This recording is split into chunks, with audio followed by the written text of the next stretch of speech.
Hey guys, this is MysteriousGoofBall and welcome back to another redstone tutorial, and in this video we're going to be looking at my rabbit farm.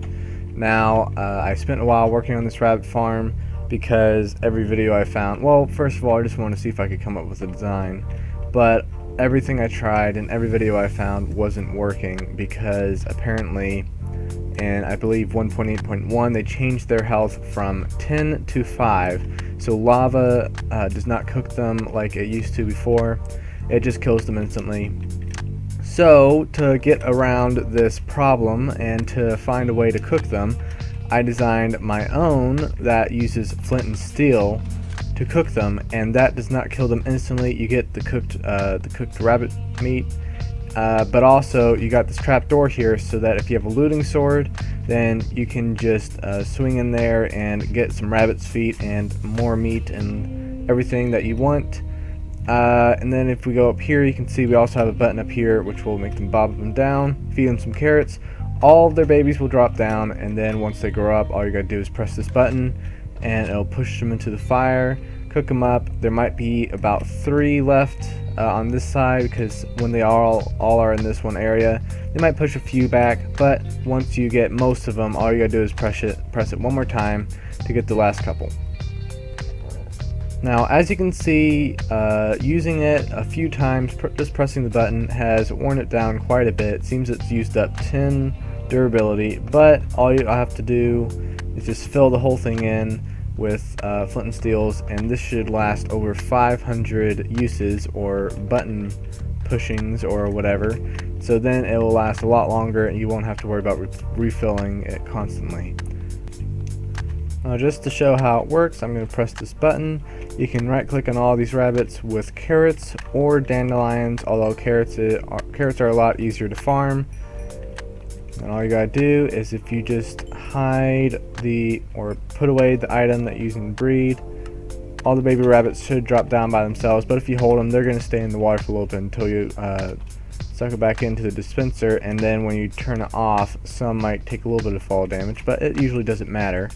But if you want to be on the safe side, that's all you gotta do.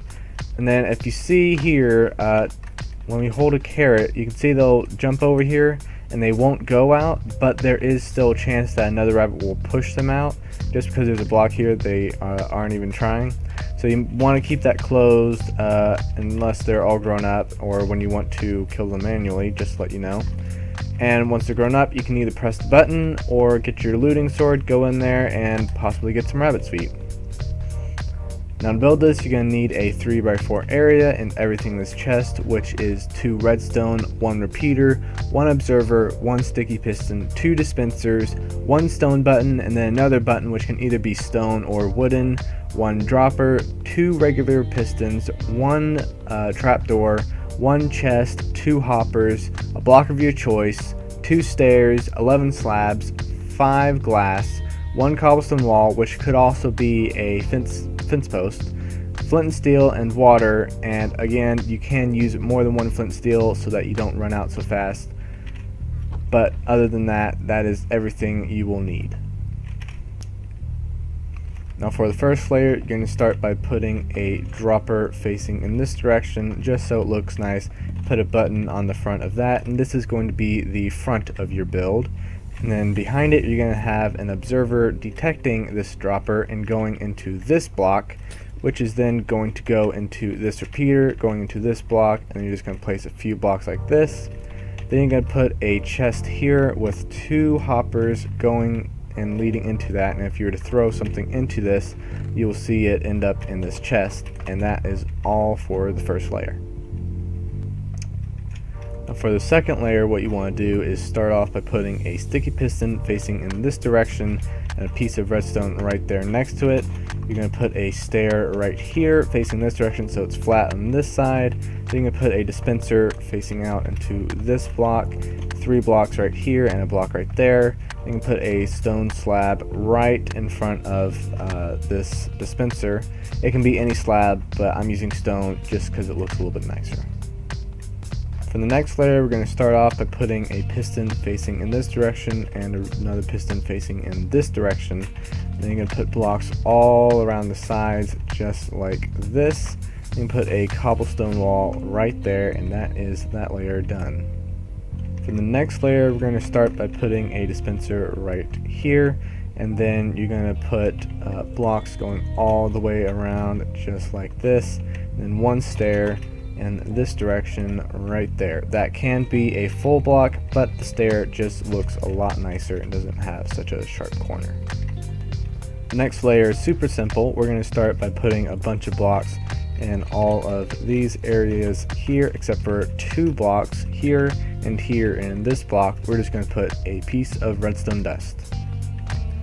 For the very top layer, we're just going to put a bunch of slabs on all of the same blocks as last time, except above the redstone dust, we're going to put a solid block with a wooden button on top. Now, you can use a stone button here, but the reason I'm using wooden button is just because it shows up a little bit better against the stone brick.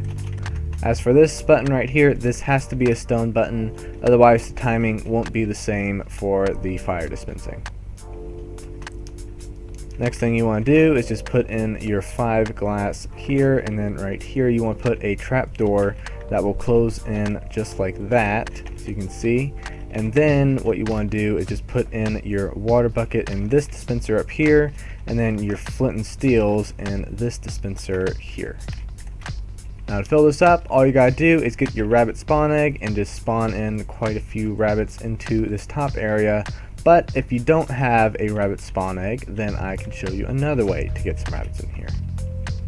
Now to get your rabbits in here legitimately, all you gotta do is break a few blocks around here and make a little bit of a pathway going from one side. And you just want to build that up a little bit, and you might want to put either an extra layer of blocks or some slabs is enough.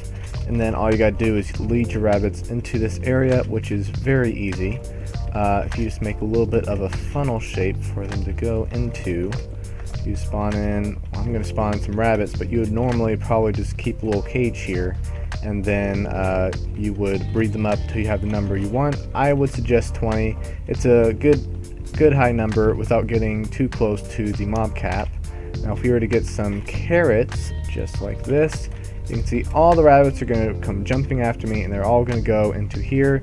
You can turn on the water and make sure they don't take any fall damage, but usually they won't, and they'll push each other in, and any last ones that you can't get in, you can just push in yourselves, just like this. And there we go. We can turn off the water, break most of our blocks, and you want to break all the blocks except once you get around the edge of here. You want to be careful not to break these for too long. You want to put a slab down as quickly as possible, because at 2 blocks there is a chance that the rabbits can actually jump out.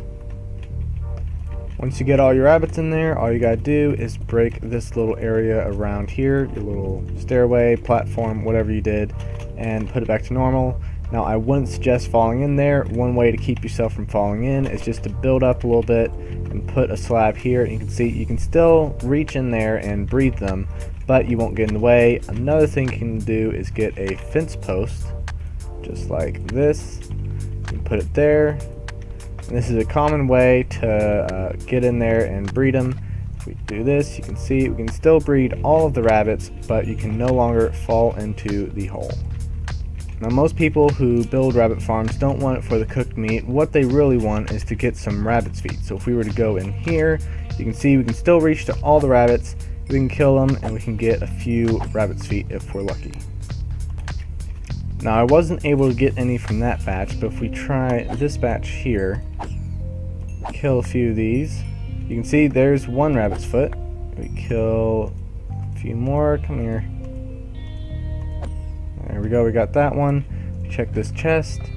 Seems we got 2 rabbit's feet from that batch of rabbits. Now this farm has been in the making for quite a while now, maybe a month or more.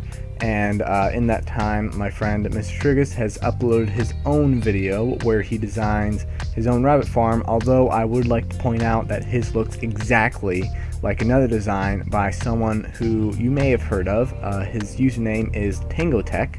Now, I don't know if it's just some strange coincidence, but I have a feeling that there's something fishy going on here.